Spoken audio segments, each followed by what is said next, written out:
मौलाना फजल रहमान ने जो press conference की है, नवाज शरीफ को उन्होंने मुखातिब किया कि आए हमारे साथ ऑपोजिशन में बैठें। एक तो इस पर आपका तबसरा क्या है, और शहबाज शरीफ और आसिफ जरदारी का उन्होंने जिक्र नहीं किया, इस पर क्या कहेंगे आप? नहीं, ये तो ज़ाहिर है कि नवाज शरीफ अगर वज़ीर-ए-आज़म रहें या ना रहें, या किसी ओहदे पे रहें या ना रहें, लेकिन असल पार्टी का मुख्तार नवाज शरीफ साहब ही है और रहेंगे।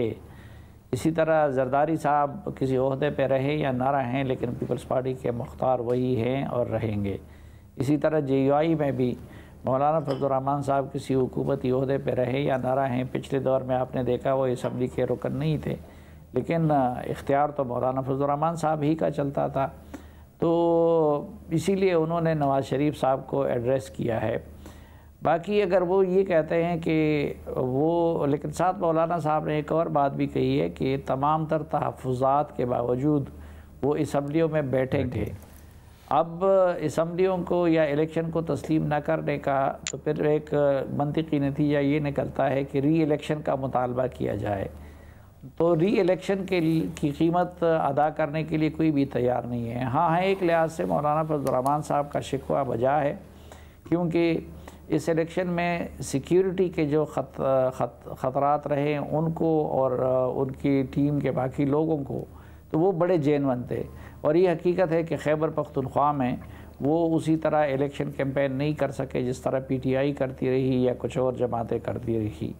लेकिन एक बात मुझे भी समझ में नहीं आ रही है कि आखिर इस्टेब्लिशमेंट को क्या पड़ी थी कि वो मौलाना फजल रहमान को हरा कर वो PTI के उम्मीदवार को जिताए, या मौलाना फजल अली को हरा कर वो PTI के असद कैसर को जिताए।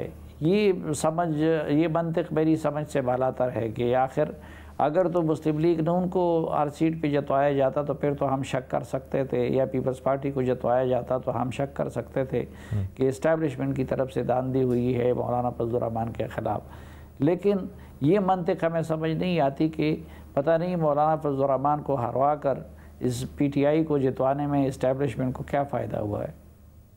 शहजाद जी, मैं ये कह रहा था, मैंने कुछ देर पहले बी पर भी दिया था, लेकिन उस वक्त तक मैंने पूरी तकरीर नहीं सुनी थी। अब तमाम जो टिकर्स मेरे सामने आए तो मेरे जहन में भी यही सवाल आया जो साफी साहब पूछ रहे हैं कि मौलाना साहब का इल्ज़ाम क्या है कि धांधली हुई है, PTI के खिलाफ हुई है या PTI के हक में हुई है।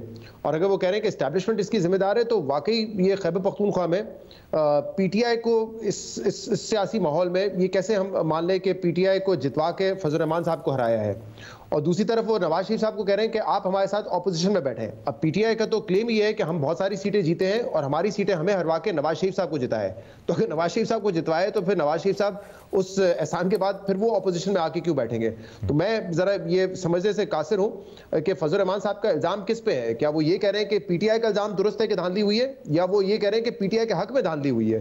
तो इस कंफ्यूजन को थोड़ा सा क्लियर करने की जरूरत है। लेकिन देखें, फिलहाल तो फजल रहमान साहब का फैसला एक बड़ा फैसला लगता है कि उन्होंने कहा है कि मुझे पावर नहीं चाहिए, मैं ऑपोजिशन में बैठूंगा। लेकिन 2018 से पहले आपको याद होगा कि वो कह रहे थे कि मैं इस असेंबली में ही नहीं जाऊंगा, मैं इस असेंबली को जाली मानता हूं। आज वो ये कह रहे हैं कि जितनी धांधली इस इलेक्शन में हुई है, माजी में नहीं हुई, लेकिन फिर भी वो असेंबली को मानने के लिए तैयार है। चलिए, ये अच्छी बात है।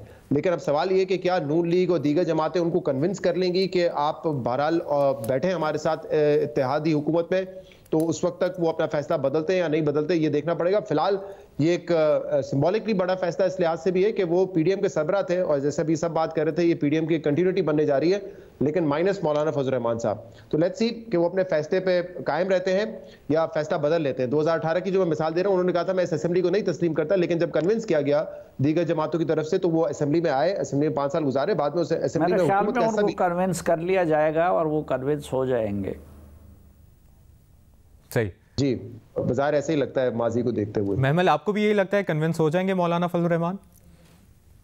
देखें, ट्रैक रिकॉर्ड तो ऐसा है कि वो कन्विंस हो ही जाएंगे। एक और चीज़ भी है, देखिए जो सिक्योरिटी की बात साफी साहब ने की वो बिल्कुल दुरुस्त है, क्योंकि JUIF को थी थ्रेट्स, लेकिन जो नज़र भी आ रहा था उस वक्त भी हम ये बात तो करते थे, लेकिन हम साथ ये भी कहते थे कि मौलाना जो बार बार कहते हैं कि इलेक्शंस डिले करे, उसकी एक बहुत बड़ी वजह ये है कि उनको अपनी जीत नज़र नहीं आ रही। उन्हें नज़र आ रहा था कि खैबर पख्तूनख्वा के अंदर एक PTI की वेव है, तो वो उनके लोगों को हरा नहीं पाएंगे। तो एक ये वजह थी। दूसरी, मेरे ख्याल में एक कुछ बातें ये भी हो रही हैं, साफी साहब से पूछ लें, अगर उस पर रोशनी डाल सकते हैं कि मौलाना भी एक सदर के कंटेंडर थे, लेकिन कल रात की प्रेस कॉन्फ्रेंस के बाद ये बात काफी वाज़ेह हो गई है कि शहबाज शरीफ साहब ने भी तस्लीम कर लिया कि सदर जरदारी साहब ही होंगे। तो शायद जो आज की प्रेस कॉन्फ्रेंस हुई है, थोड़ा सा जरा नाराजगी का भी उसमें आंसर इस वजह से भी शायद शामिल हो। एजाज, आपको क्या लगता है, क्या मौलाना फजलुर रहमान कन्विंस हो जाएंगे और किन शराइत पर कन्विंस होंगे, आपको क्या लगता है? देखिए, मौलाना फजलुर रहमान जो है वो अगर आप देखें साल 2018 में जो असम्बली बनी थी, जिसको वो जाली कहते थे, तो पहली दफ़ा यानी कि कम व बेश 2-2.5 डेकेड्स के में पहली दफ़ा वो अपोजिशन में गए थे या हुकूमत के किसी सिस्टम से बाहर हुए थे। बाद में जब इत्तेहादी हुकूमत आई तो ज़ाहिर है वो उसका हिस्सा थे, उनके बेटे जो हैं वो मरकज़ में थे, फिर बलूचिस्तान में और खैबर पख्तूनख्वा में उनको बड़ी लुक्रेटिव जो सीटें या कैबिनेट सीटें वो मिली थी। अभी सूरत हाल ये है कि उनकी जो सियासी हैसियत है वो वीक हुई है, और सियासी हैसियत उनकी इसलिए वीक हुई है कि उनके पास जो नंबर हैं वो बहुत कम आए हैं। वो ख़ुद भी अपनी नशिस्त अगर खैबर पख्तूनख्वा के वाले से देखें तो वो हार चुके हैं। तो अभी मौलाना फजलुर रहमान साहब को सबसे ज़्यादा सूट क्या चीज़ करती है? उनको एग्जैक्टली वही बयानिया सूट करता है वो जिसको अपनाए हुए हैं कि ये धांधली हुई है, और धांधली के इस बयानिए पर कम अज़ कम वो पाकिस्तान तहरीक इंसाफ के साथ एक पेज पे आ गए हैं कि पाकिस्तान तहरीक इंसाफ भी कह रही है कि धांधली हुई है और वो भी कहते हैं कि धांधली हुआ है। फ़र्क सिर्फ ये है कि मौलाना ये समझते हैं या उनका कहना ये है कि ये जो धांधली है वो उनको हराने के लिए और शायद पाकिस्तान तहरीक इंसाफ के बाज़ लोगों को जिताने के लिए हुई है। अब इस सारे मंजरनामे में क्या मौलाना फजलुर रहमान की सियासी हैसियत इतनी अहम है कि मौलाना फजलुर रहमान साहब के बग़ैर कोई हुकूमत नहीं चल सकेगी? तो मेरे ख्याल में उनकी नंबर्स के एतबार से सियासी हैसियत इतनी अहम नहीं है, लेकिन मजहबी सियासत की नुमाइंदगी के हवाले से जो उनके पास है वो उनकी अहमियत मौजूद है। हुकूमत पूरी कोशिश करेगी मौलाना फजलुर रहमान को किसी न किसी तरीके से अकोमोडेट करने की, और मौलाना फजलुर रहमान मेरे ख्याल में हुकूमत का हिस्सा होकर भी हुकूमत का हिस्सा नज़र नहीं आएंगे। वो मुमकिन है अपने नॉमिनीज कुछ दे दें जो हुकूमत में खप जाएं, कुछ इदारों की सरबराही, कुछ कंपनियों की सरबराही उनके नॉमिनीज के पास चली जाए, कोई एडवाइज़र वगैरह लग जाए, लेकिन मौलाना फजलुर रहमान जो हैं अपना पोस्चर वही रखेंगे कि वो हुकूमत पर जब ज़रूरत पड़ेगी तनकीद भी करेंगे, लेकिन जब यानी कहीं ना कहीं उनका भी वही रोल होगा जो पाकिस्तान पीपल्स पार्टी का है मुस्लिम लीग नून की। जी बिल्कुल, और जब भी हुकूमत को किसी जगह पर बिल पर वोट की जरूरत पड़ेगी तो उनके लोग वोट भी देंगे।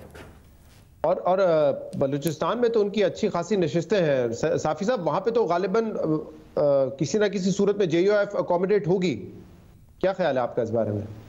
जी, बलूचिस्तान में 3 बड़ी जमातें जो सामने आई हैं उसमें पीपल्स पार्टी पहली पोजीशन है, दूसरी पोजीशन नून लीग की और तीसरी पोजीशन JUI की है। तो वहाँ पे हुकूमत साजी में JUI का किरदार वो मुसल्लमा होगा, और अब देखना ये है कि उधर JUI अपना वोट अगर पीपल्स पार्टी के पड़ने में डालती है तो उसकी हुकूमत बन जाएगी, और अगर नून लीग के पड़ने में डालती है तो उसकी हुकूमत बन जाएगी।